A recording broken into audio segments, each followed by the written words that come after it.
트럼프 대통령이 연방정부가 관리하는 정부 보조금과 대출금의 집행을 일시 중단하려고 했지만 법원 개입으로 바로 시행하지는 못하게 됐습니다. 하지만 이 정책이 시행된다면 개인에게 직접 전달되는 지원금을 제외한 그린 뉴딜 정책과 비정부기구, 비영리 단체 등의 지원은 중단되게 됩니다. 트럼프 대통령이 19세 미만 미성년자의 성전환에 대한 연방 지원을 중단하는 행정명령에 서명했습니다. 백악관은 트럼프 대통령이 북한의 완전한 비핵화를 추구할 것이라고 밝혔습니다. 하지만 김정은 북한 국무위원장은 핵방패의 부단한 강화라는 기존의 입장을 재확인하면서 미국과의 신경전에 나섰습니다. 트럼프 행정부가 해외 원조 대부분을 일시 중단하면서 미국이 지원한 자금으로 운영되어 온 세계 곳곳의 구호단체들이 활동을 중단하는 사례가 속출하고 있습니다. 백악관 역사상 최연소 대변인인 캐롤라인 레빗이 첫 번째 브리핑에서 1인 미디어들에게도 백악관 출입과 브리핑 취재 문호를 개방한다고 밝혔습니다. LA 통합교육부가 연방법 집행 공무원들과 만났을 때 이민자들이 주장할 수 있는 권리에 대한 내용이 담겨있는 레드카드를 배포했습니다. 지난 한 해 LA에서 300명 이상이 교통사고로 사망한 것으로 집계됐습니다. LA 대형 산불 발생 이후 렌트비가 급상승한 것으로 나타났습니다. LA 다저스가 산불 피해 복구를 지원하기 위해서 1억 달러를 기부합니다. 이것을 바탕으로 캘리포니아 주정부는 이재민과 기업을 지원하기 위한 LA 라이즈를 출범시켰습니다. 국립기상청은 남가주에 금요일까지 춥고 건조한 날씨가 이어질 것이라며 주민들에게 건강에 대한 각별한 주의를 당부했습니다. 일론 머스크 테슬라 CEO가 소유하고 있는 소셜미디어 X가 올해 안에 디지털 결제 기능을 포함한 금융 서비스를 출시할 계획이라고 밝혔습니다. 김해 국제공항에서 이륙을 앞둔 항공기의 불이 나 176명이 긴급 탈출했고 7명이 부상했습니다. 화재 원인에 대해 조사가 진행 중인 가운데 승객 짐 안에 있던 보조 배터리에서 불이 났을 가능성이 제기됐습니다. 국민의힘이 헌법재판소를 향해서 공정성 문제를 연일 제기하고 있습니다. 일부 재판관의 과거 행적과 친분 관계를 들면서 탄핵 심판에서 손을 떼라고 요구하고 있는 것입니다. LA 레이커스가 조엘 엠비드와 폴 조지 등 주전 선수가 빠진 필라델피아에게 104대 118로 패하면서 5연승 도전에 실패했습니다. LA 다저스가 지난 시즌 텍사스 레인저스의 마무리 투수였던 커비 H를 1년 1,300만 달러에 계약했습니다. 한편 현재 대형 선수들을 싹쓸이하고 있는 이 LA 다저스를 향해서 비난이 커지고 있습니다. 오늘 뉴욕 증시는 혼조세로 출발하고 있습니다. 오늘 현재 원달러 환율은 1431.4원입니다. 남가주 오늘 대체로 맑겠고 LA 한인타운의 낮 최고 기온 61도로 예상됩니다. 이 시간 주요 뉴스는 하늘 위 호텔, 세계 최대 항공기 아시아나항공 A380에서 차별화된 서비스를 만나보세요. 고국까지 편안하고 안전하게 모시는 아시아나항공 제공입니다.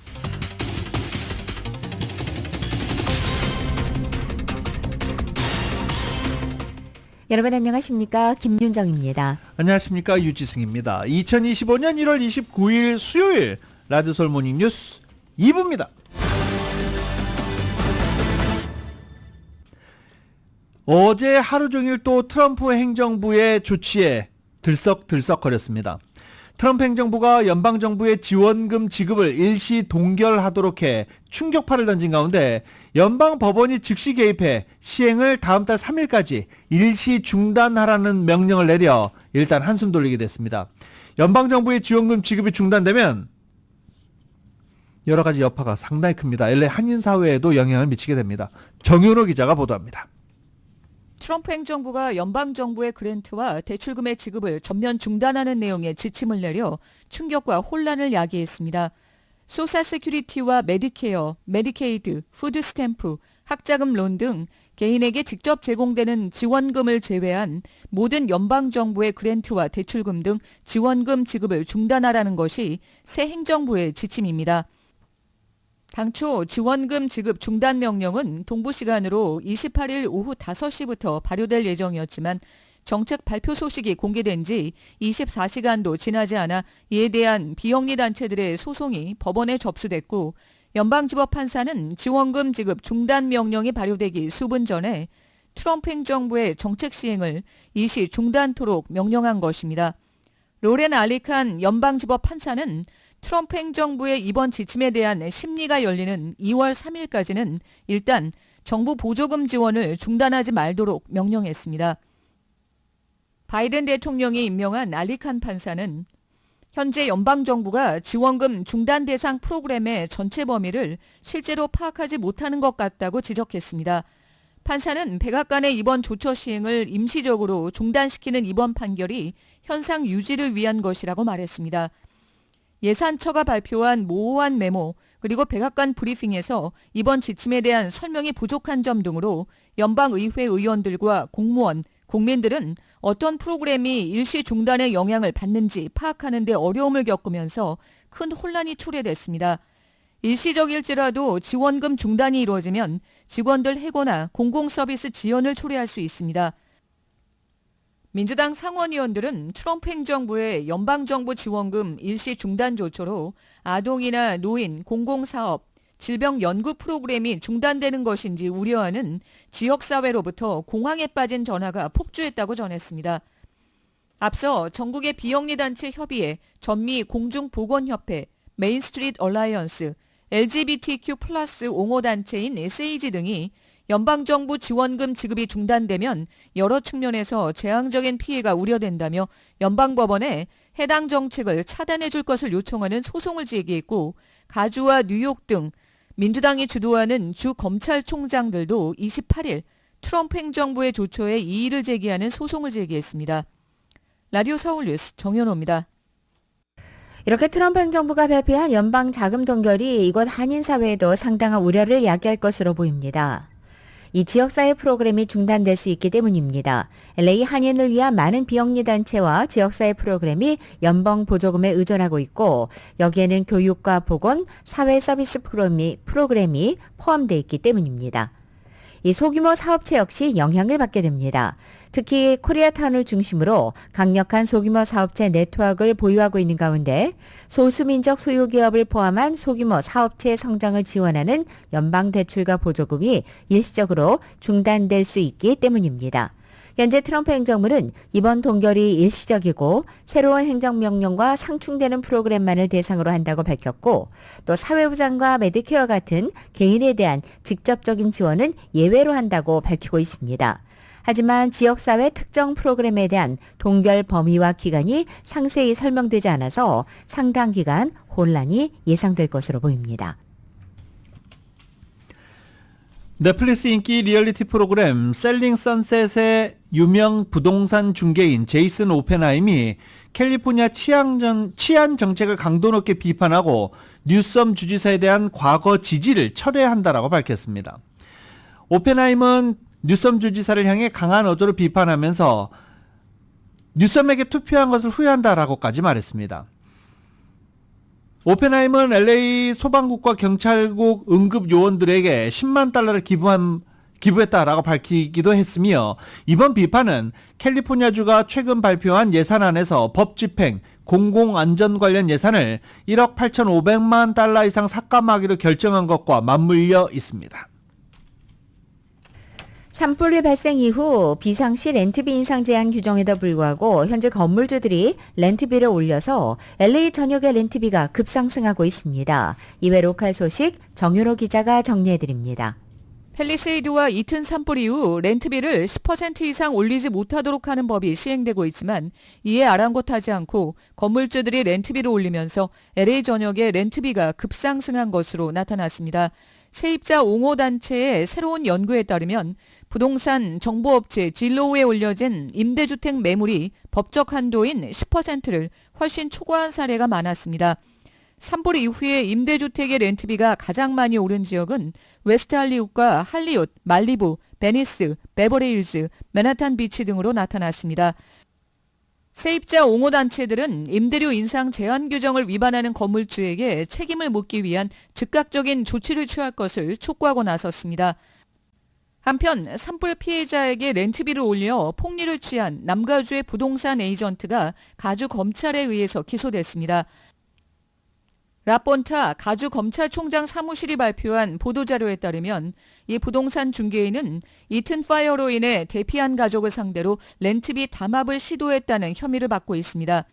이 부동산 중개인은 이튼 파이어 피해자들에게 글렌데일에 위치한 임대주택에 입주하는 것을 어레인지하면서 렌트비를 산불 이전의 가격보다 50% 이상 높여서 부른 혐의를 받고 있습니다. 산불로 비상사태가 선포된 기간 중에는 렌트비 인상이 10% 이하로 제한됩니다. 가격 담합 신고는 주 법무부 핫라인 1800-952-5225번으로 전화하면 됩니다. 무인 주행 기술의 선두주자 중 하나인 무인택시 웨이모가 이번 주부터 LA 프리웨이에서 완전 자율주행 승용차 테스트를 시작합니다. 웨이모는 산타모니카에서 LA 다운타운에 이르기까지 LA 곳곳에서 운행되고 있지만 고속도로에서 무인주행이 실시되는 것은 이번이 처음입니다. 초기 테스트는 10번 프리웨이와 110번, 90번, 그리고 405번 프리웨이에서 시작되며 직원들만을 대상으로 해서 서비스와 전반적인 탑승 경험에 대한 피드백을 받을 예정입니다. 웨이모는 LA와 샌프란시스코, 피닉스, 오스틴에서 주당 약 15만 건의 운행을 완료하고 있으며 지난해에만 400만 건 이상의 완전 자율주행을 달성했다고 밝혔습니다. 라디오 서울 뉴스 정현호입니다. 팰리세이드와 이튼 산불 이후 부촌에서 개인 소화전을 구입하는 추세가 나타나고 있다고 LA타임즈가 보도했습니다. 이번 산불을 계기로 소방서만 믿고 있을 수는 없다는 공감대가 확산되면서 화재가 발생할 경우에 대비해 개인 소화전을 주문한다는 것입니다. 남가주에서 산불 피해가 최근 수년 새 빈발하면서 이처럼 부유층 사이에서 개인 소방관 고용, 개인 소화전에 대한 수요가 급증했으며 이런 것들이 일부 주택을 화염으로부터 구한 것으로 지금 확인되고 있습니다. 개인 소화전을 판매하는 회사들은 이달 내내 판매가 급증했다라고 말하기도 했습니다. 개인 소화전은 평균 $1,500 수준입니다. 개인 소화전은 수영장이나 물탱크 같은 자체 공급원이든 시립 수도 시스템을 이용하든 사용하는 물에 대한 비용은 지불해야 됩니다. 가정용 소화전의 외관과 허가에 대한 규정은 지역마다 다르지만 일반적으로 보도나 다른 공공장소에 있는 이 낮은 공공 소화전과는 약간은 다른 모양이라고 합니다. 본 적 있어야죠. 네. LA 카운티에서는 개인 소화전을 노란색 공공 소화전과 구별하기 위해 빨간색으로 칠해야 합니다. 이 개인 소화전 구입뿐만이 아니라 지금 일부 부촌에서는 스프링클러 잔디에다가만 설치할 게 아니다 라고 해서 현재 지붕에도 스프링클러를 설치하는 가정이 늘어나고 있는 중입니다. 27일 밤부터 28일 아침까지 뉴욕시에서 대대적인 불법 체류자 단속이 펼쳐졌습니다. 그리고 단속 현장에 새롭게 국토안보부 장관으로 인준된 크리스티 놈 장관도 동행에 눈길을 끌었습니다.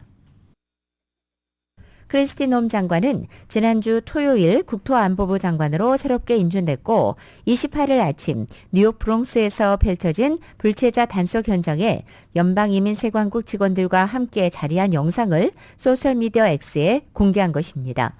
이민세관 단속국 아이스는 뉴욕 현장 사무소는 뉴욕 FBI 지부와 다른 연방기관들과 함께 이민법을 집행하고 지역사회에서 범죄 외국인을 제거함으로써 공공안전과 국가안보를 지키기 위한 강화된 표적 작전을 시작했다고 밝힌 바 있습니다.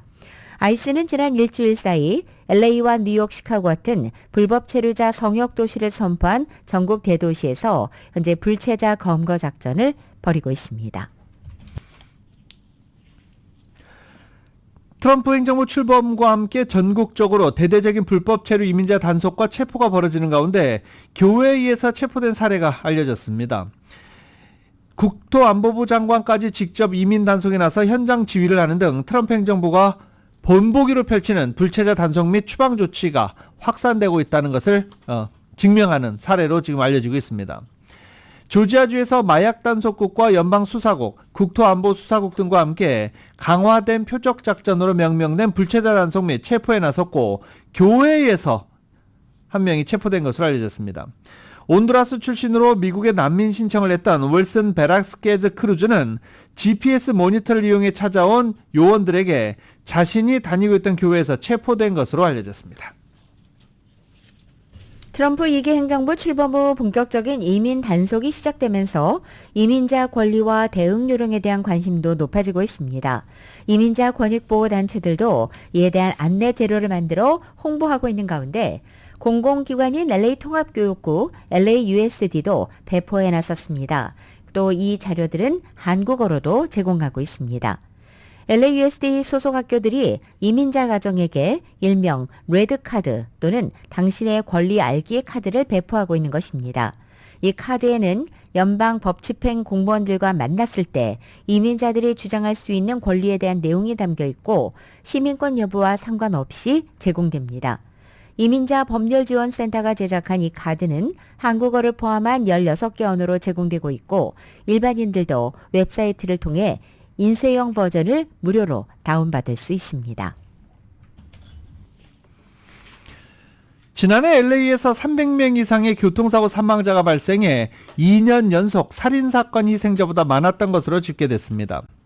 통계 분석 사이트 크로스타운은 LA 경찰국 자료에서 지난 2024년 LA 교통사고 사망자 수는 302명으로 집계됐다고 전했습니다. 2023년도에 345명보다 감소하면서 3년 연속 증가세는 멈췄지만 여전히 상당한 수치다라고 설명했습니다. 지난 2024년 LA 교통사고 사망자 발생 장소를 경찰서 관할 지역별로 구분하면 사우스 LA가 가장 심각했습니다. 한인타운과 인접한 램파트 경찰서 관할 지역도 6위에 올라 있습니다. 1위는 77가 경찰서와 사우스 이스트 경찰서로 31명이 각각 교통사고로 사망한 것으로 집계됐습니다. 전문가들은 도로 사망 증가 원인으로 열악한 조명시설과 도로 설계 문제, SUV와 같은 대형 차량의 증가, 운전 중 휴대전화 사용과 같은 부주의 운전 행위 등을 꼽았습니다. 교통사고 부상자 수도 2024년 한 해 동안 1,522명으로 나타났습니다.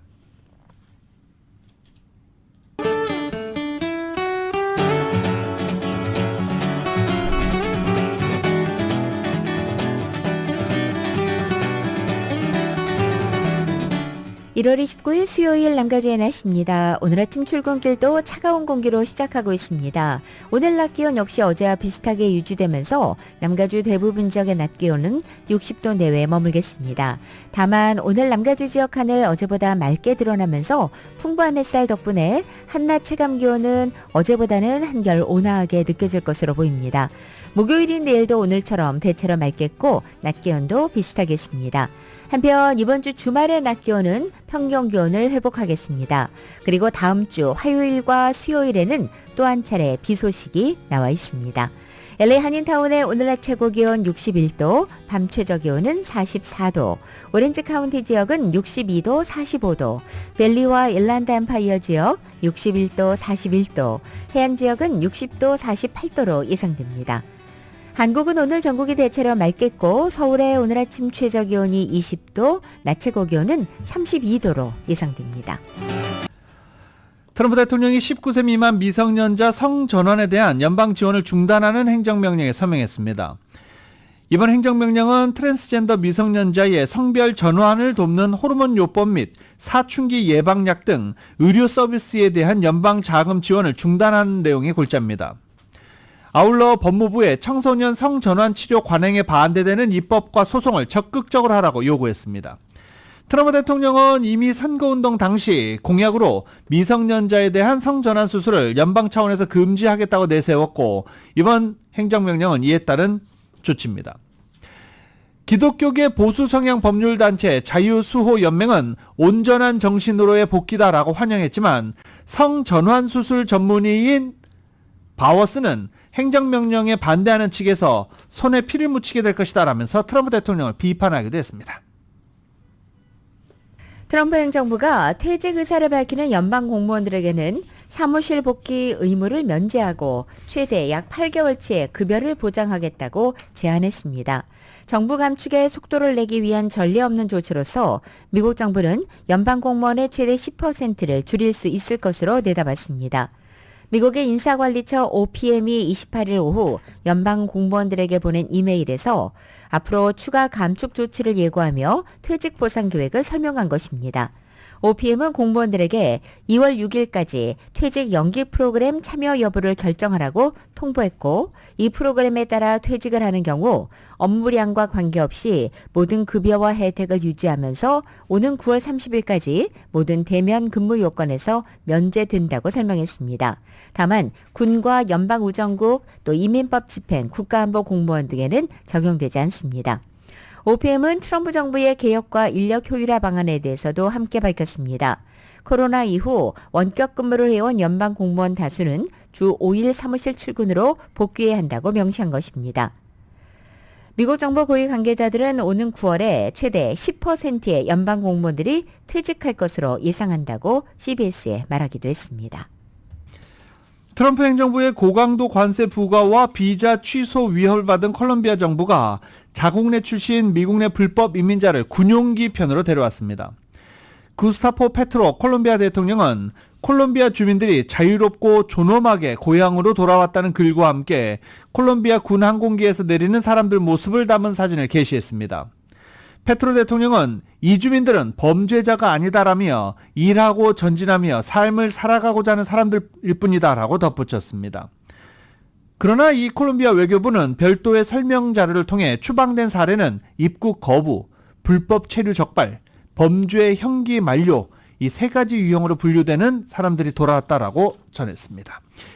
관세와 제재를 무기 삼아 국제사회에 영향력을 행사하고 있는 이 트럼프 정부의 노골적인 전략이 가시화하자 중남미에서는 대트럼프 공동 전선 구축을 꾀하는 모습입니다. 33개국을 회원국으로 둔 라틴 아메리카 카리브 국가 공동체는 이 셀락이라고 부릅니다.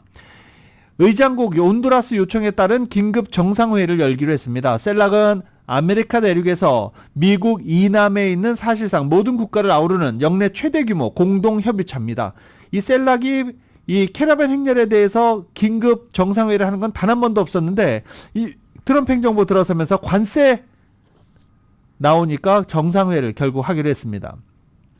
온두라스 대통령실은 이민자 문제와 라틴 아메리카, 카리브해 국가 연대 등을 의제로 다루게 될 것이라고 이번 긴급 정상회의를 설명했습니다.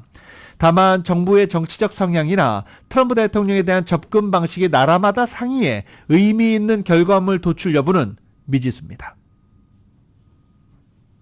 트럼프 2기 행정부의 강력한 이민자 단속과 차단 정책 추진에 의해서 멕시코 내 난민 신청 건수가 급증할 조짐을 보이고 있습니다.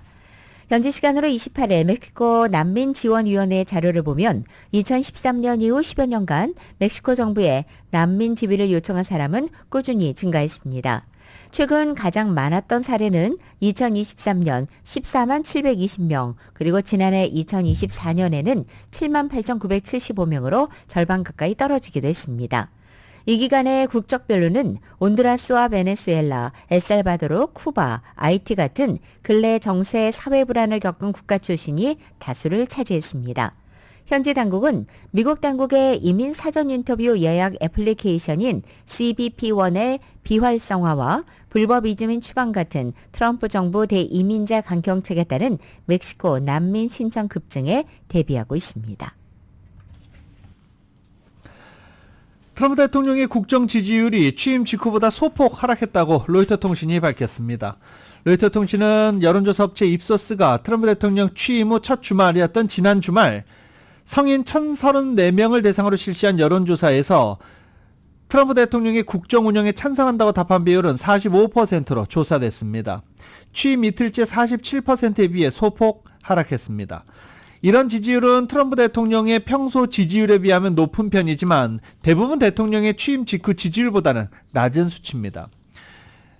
버지니아 대학교 여론분석과 카일 콘데크는 트럼프 대통령이 어느 정도 허니문 기간을 갖는 것 같지만 지지율 수치는 여전히 역사적 기준에 비하면 인상적이지 않다라고 말하기도 했습니다. 미국에서 태어난 외국인 자녀에게 시민권을 부여하는 출생시민권 제동을 건 트럼프 대통령 행정명령에 응답자 59%는 반대한다라고 답했습니다. 또 멕시코만에서 미국만으로 변경하는 것과 관련해서도 응답자 70%가 반대했습니다. 인종 및 성소수자 다양성 정책 폐기는 59%가 반대한다고 답했습니다. 반면 트럼프 행정부가 하고 있는 불법 이민자 단속 및 체포와 관련해서는 찬성이 반대보다 높게 나타났습니다. 트럼프 2기 백악관이 소셜미디어, SNS 인플루엔서 같은 1인 미디어의 백악관 출입과 브리핑 취재의 문호를 개방하겠다고 밝혔습니다. 캐롤라인 레빗 백악관 대변인은 28일 백악관 언론 브리핑에서 열린 자신의 첫 번째 브리핑을 통해 백악관은 언론의 자유를 보장한 수정헌법 제1조를 강력하게 믿고 있다면서 이 브리핑실을 뉴스 관련 컨텐츠를 생산하는 뉴미디어와 또 이 방에서 기자석을 확보하지 못한 매체에게 개방한다라고 밝혔습니다. 독립 언론인들과 팟캐스트 운영자, SNS 인플루언서, 컨텐츠 크리에이터가 백악관 취재를 위해 출입증 발급을 신청하는 것을 환영한다면서 심사를 통과한 사람들에게 백악관 출입 자격을 부여하겠다고 말했습니다. 또 바이든 행정부 시절 백악관 출입증이 취소된 언론인 440명의 출입 자격을 회복하기 위해 노력하고 있다고도 소개했습니다. 또한 과거 대언론 브리핑 때 백악관 대변인실 관계자 같은 주로 공무원들이 앉던 브리핑룸 앞쪽의 대변인 오른편 자리를 뉴미디어석으로 명명해서 각종 비기성 미디어 관계자들이 앉도록 하겠다고 말했습니다. 그러면서 이날 첫 질문권을 온라인 매체 가운데 상당한 영향력을 자랑하는 악시오스와 브레이트바트에 부여했습니다. 백악관 기자회견의 첫 번째 질문을 AP통신 출입기자가 하는 관행을 깬 것이라고 월스트리트저널은 전했습니다. 1인 미디어 등에 대한 백악관의 이 같은 분호 개방은 뉴욕타임즈와 CNN으로 대표되는 기성매체와 불화했던 트럼프 대통령의 언론관과 선호를 반영한 것으로 풀이되고 있습니다.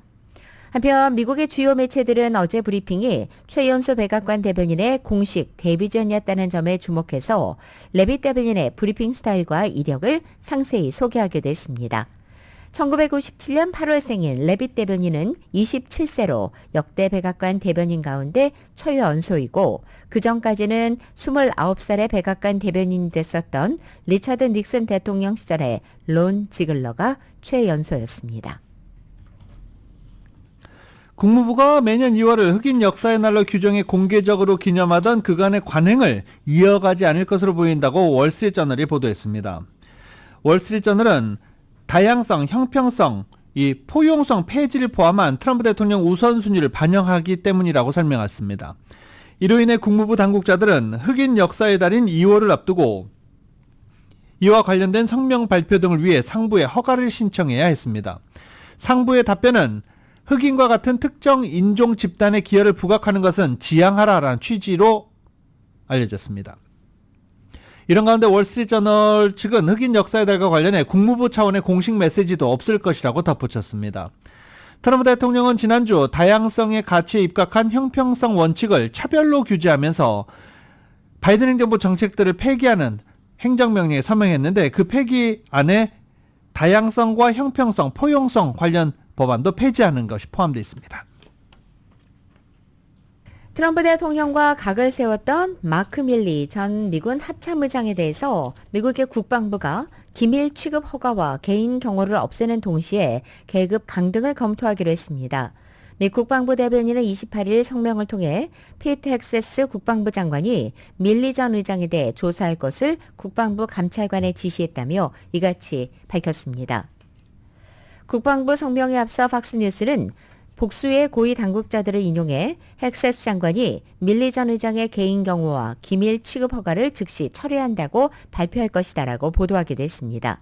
당국자들은 팍스뉴스에 헥세스 장관이 트럼프 일기 동안 지휘 체계를 약화한 밀리 전 의장의 계급에서 별을 박탈할 수 있는지 검토할 수 있는 감찰위원회를 구성할 것을 감찰관 대행에게 지시했다고 말했습니다.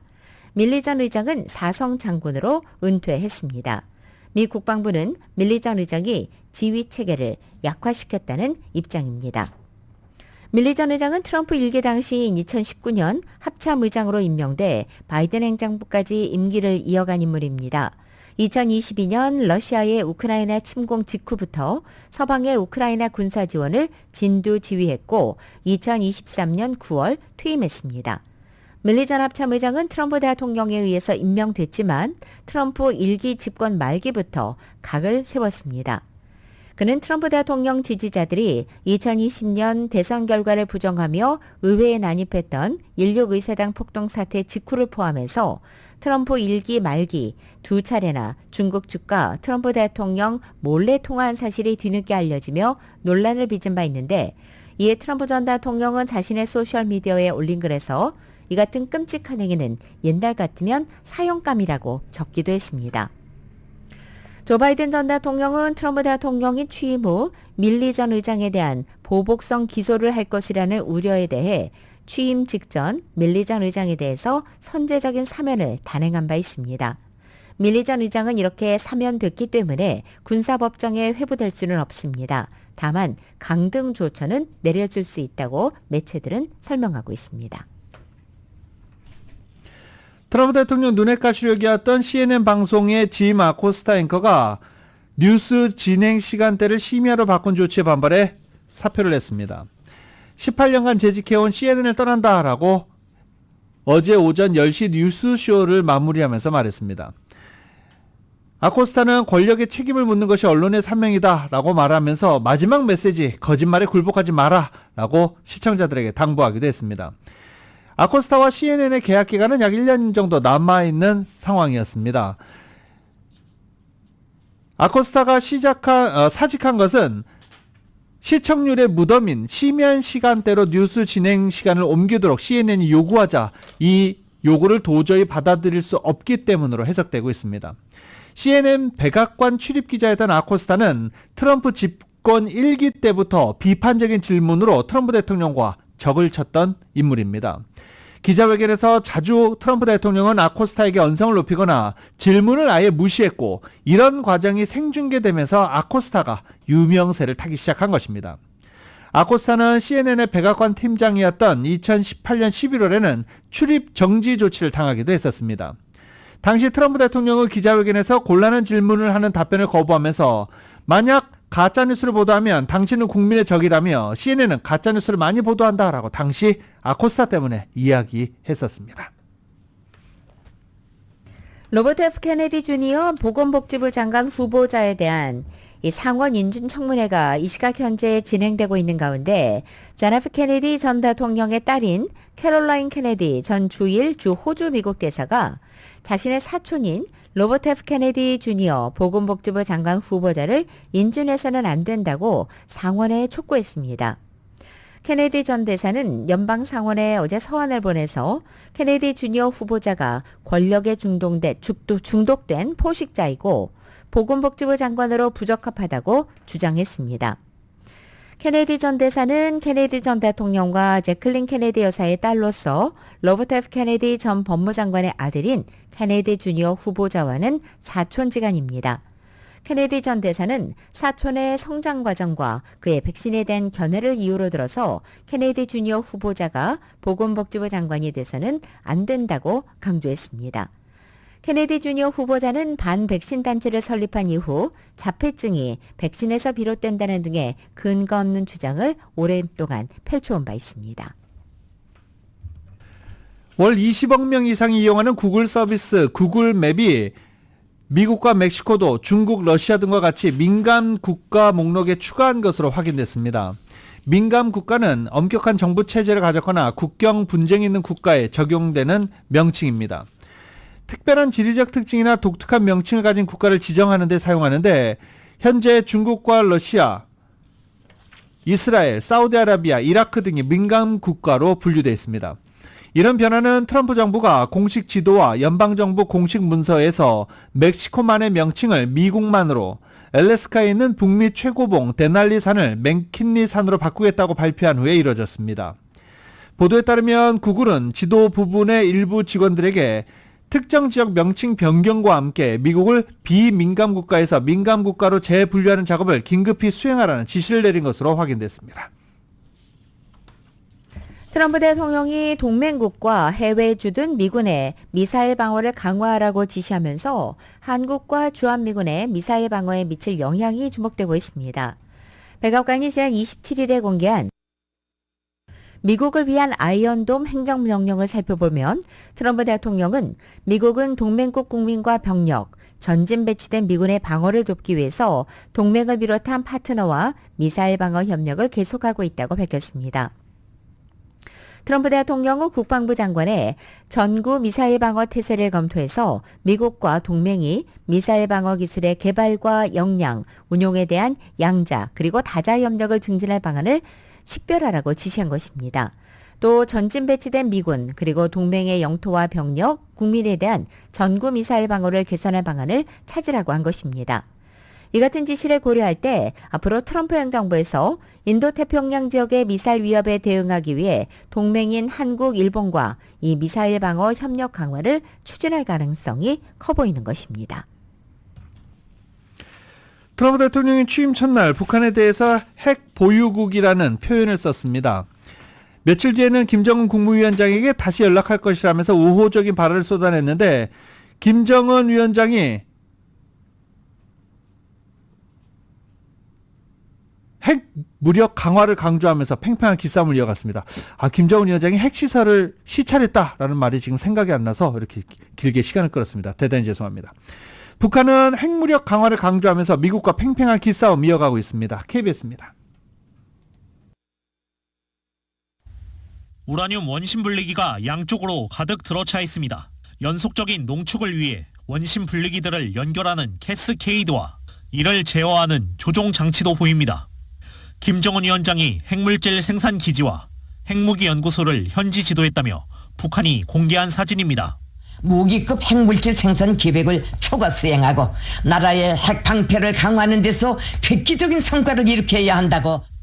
김 위원장은 국가의 주권과 이익, 발전을 위해 핵방패의 강화가 필수적이라며 핵 대응 태세를 무한히 진화시키는 것이 확고한 입장이라고 강조했습니다. 그러면서 간악한 적대국들과의 장기적 대결이 불가피하다고도 했는데 미국을 직접 거명하지는 않았습니다. 이번 시찰의 시점과 장소는 공개되지 않았는데 지난해 9월 우라늄 농축시설 공개 당시 소재지로 지목된 강선 단지이거나 영변 혹은 제3의 시설일 가능성도 제기됩니다. 트럼프 대통령의 이딴 대화재개 신호에도 핵시설을 과시하고 핵무력 강화를 천명하는 것으로 응수한 셈입니다. 핵물질 시설을 공개함으로써 향후에 북한의 핵무기 고도화가 되돌이키기 어려울 정도로 불가역적인 상황에 있다는 것을 의도적으로 보여주는 효과가 있다고 보여집니다. 향후 미국과 협상에 나서더라도 핵 군축이나 동결이 아닌 비핵화 협상은 없을 것임을 분명히 한 거라는 분석도 나옵니다.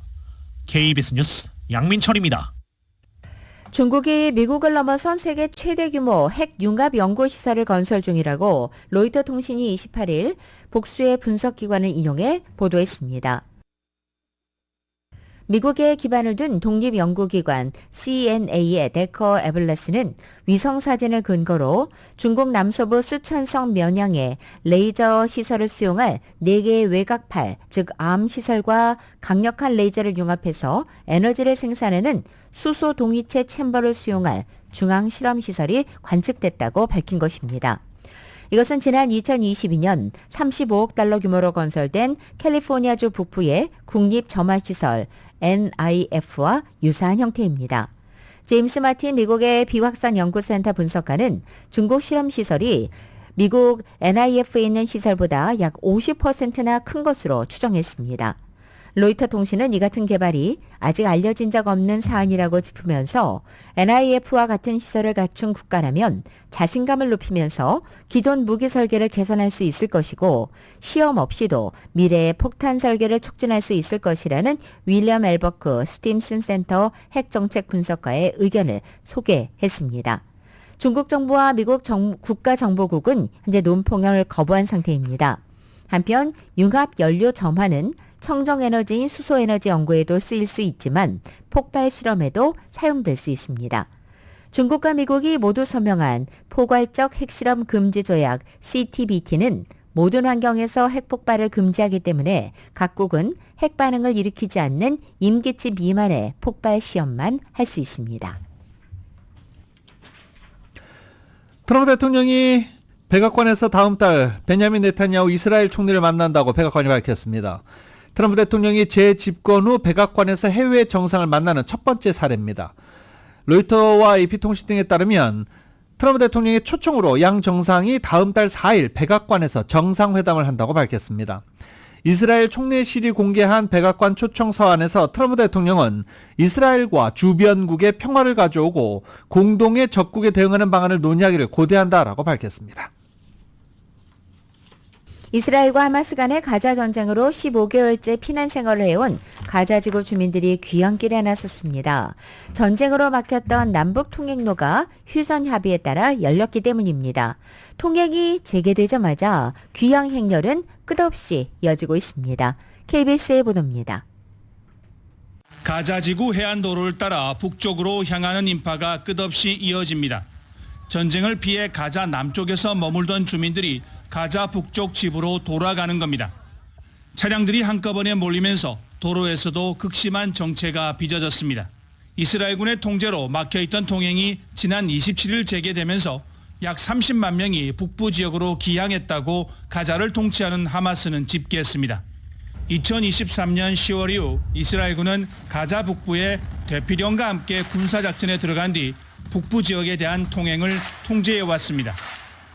한편 가자 주민의 아랍국 이주를 제안한 트럼프 미국 대통령이 다음 달 4일 백악관에서 네타냐후 이스라엘 총리를 만나 중동 정세와 가자 지구 문제를 논의할 예정입니다. 네타냐후 총리는 트럼프 대통령 취임 이후 백악관에 초청된 첫 외국 정상입니다. 두바이에서 KBS 뉴스 김계영입니다. 해군이 중국의 인공지능 스타트업 딥시크가 개발한 AI 챗봇 앱 이용을 금지했습니다. 해군은 전체 대원들에게 발송한 이메일에서 딥시크 AI에 대해서 모델의 근원과 사용에 관한 잠재적 보안 및 윤리적 우려가 있다며 어떤 용도라도 사용해서는 안 된다라고 공지했습니다. 이런 경고는 해군 항공전투센터 사이버 인력관리부서의 권고에 근거한 것이라고 CNBC 방송은 보도했습니다. 해군 대변인은 이메일 발송한 것이 사실이라고 확인하면서 해군의 생성형 AI 정책과 관련이 있다라고 설명했습니다. 딥시크의 AI 앱은 그 성능이 오픈 AI와 구글 등 미국 기업의 AI 앱에 필적한다는 평가를 받으면서 어제 앱스토어에서 챗 GPT를 제치고 다운로드 1위에 올라 파장을 일으키기도 했습니다. 챗 GPT의 개발사 오픈AI가 28일 미국 정부기관용 인공지능 AI 업무 보조 도구인 챗 GPT GOV를 제작했다고 밝혔습니다. 오픈AI는 챗 GPT GOV가 기존 챗봇 챗GPT의 새로운 맞춤형 버전으로 각 정부기관에서 오픈AI의 최첨단 AI 모델에 더 쉽고 간편하게 접근하게 해준다고 설명했습니다. 또 정보기관이 자체 호스팅을 통해서 이 도구를 이용하면 사이버 보안과 개인정보 보호, 또 규정 준수 요구사항을 보다 쉽게 관리할 수 있다고도 덧붙였습니다. 오픈AI는 지난해부터 1년여간 3,500여 개의 연방 지방정부기관에서 9만여 명의 이용자가 일상 업무에 도움을 받기 위해 챗GPT를 이용하면서 1,800만여 개의 메시지를 보냈다고도 전했습니다. 바로 이 같은 수요를 반영해서 이번에 정보기관용 챗GPT를 선보이게 됐다는 설명입니다. 일론 머스크 테슬라 CEO가 소유하고 있는 소셜미디어 이 X가 올해 안에 디지털 결제 기능을 포함한 금융 서비스를 출시할 계획이라고 밝혔습니다. 린다 야카리노 X 최고 경영자는 자신의 X 계정에 모든 것의 앱을 위한 또 다른 이정표라며 비자가 올해 데뷔하는 엑스머니 계좌를 위한 우리의 첫 번째 파트너다라고 발표했습니다. 야카리노 CEO는 세계 최대 신용카드 회사인 비자와 제휴를 통해 엑스머니 계좌에서 글로벌 송금 기능 비자 다이렉트를 통한 안전하고 빠른 자금 이체, 이용자의 직불카드에 연결된 개인 간 금융거래, 지불, 결제가 가능할 것이라고 설명했습니다. 이는 현재 디지털 P2P 거래에 주로 사용되는 이 젤이나 벤모, 모바일 결제에 가장 많이 사용되는 애플 월렛의 금융 서비스 시장에 뛰어들어 본격적인 경쟁을 하겠다는 계획입니다. 일본의 자동차 업체인 혼다가 빠르면 2026년 북미에서 3만 달러 이하 가격대의 전기차를 출시한다고 니혼게이자이 신문이 29일자로 보도했습니다. 혼다가 제로 시리즈라는 이름으로 전 세계에 선보일 EV 시리즈 모델 중에 하나로서 3만 달러 이하는 일반 휘발유 차량 수준의 가격대입니다. 혼다는 2030년까지 제로 시리즈 7개 모델을 투입할 계획이고 이 가운데 소형 EV의 가격대를 3만 달러 이하로도 추진하고 있습니다. 저가격대 EV 생산을 위해서 현지 이곳 미국에서 배터리 생산부터 조립까지 일관 체계를 구축할 계획입니다. 제로 시리즈는 오하이오주 공장 등에서 2025년 말경부터 생산을 개시할 예정입니다. 현재 미국 내 EV 평균 가격은 5만 5천 달러 수준이나 미국의 업체들은 저가격대 EV 개발에도 적극적인 움직임을 보이고 있습니다. 제너럴 모터스 GM은 3만 달러 이하의 볼트 EV 연내 출시를 추진하고 있고 테슬라 역시 3만 달러 이하의 EV를 개발할 계획이라고 닉게이는 전한 바 있습니다.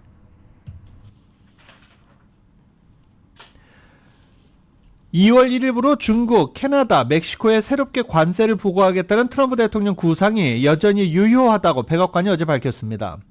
캐롤라인 레비 백악관 대변인은 브리핑을 통해서 트럼프 대통령이 취임 직후 공언한 중국에 관한 관세 부과 구상에 대해 질문받자 2월 1일은 여전히 목록에 포함되어 있다라고 말한 것입니다. 레비 대변인은 대통령은 2월 1일자로 그것을 하는 데 대해 여전히 검토하고 있다라고 말하고 캐나다, 멕시코, 중국에 대한 관세와 관련해 2월 1일이라는 일정은 그가 논의해왔던 것이다라고 덧붙였습니다. 트럼프 대통령은 취임일인 지난 20일 멕시코와 캐나다에 대한 관세 25%를 2월 1일부터 부과할 생각이다라고 언급한 바 있습니다. 또 백악관 기자회견에서는 중국에 10% 관세를 부과하는 것에 대해 논의하고 있다라고 밝힌 바 있습니다. 2025년 1월 29일 수요일에 전해드린 라디오솔 모닝뉴스 여기서 마치겠습니다. 지금까지 진행의 유지승, 김윤정이었습니다. 잠시 후 9시에는 강혜신의 오늘의 미국이 방송됩니다. 함께해 주신 여러분 고맙습니다.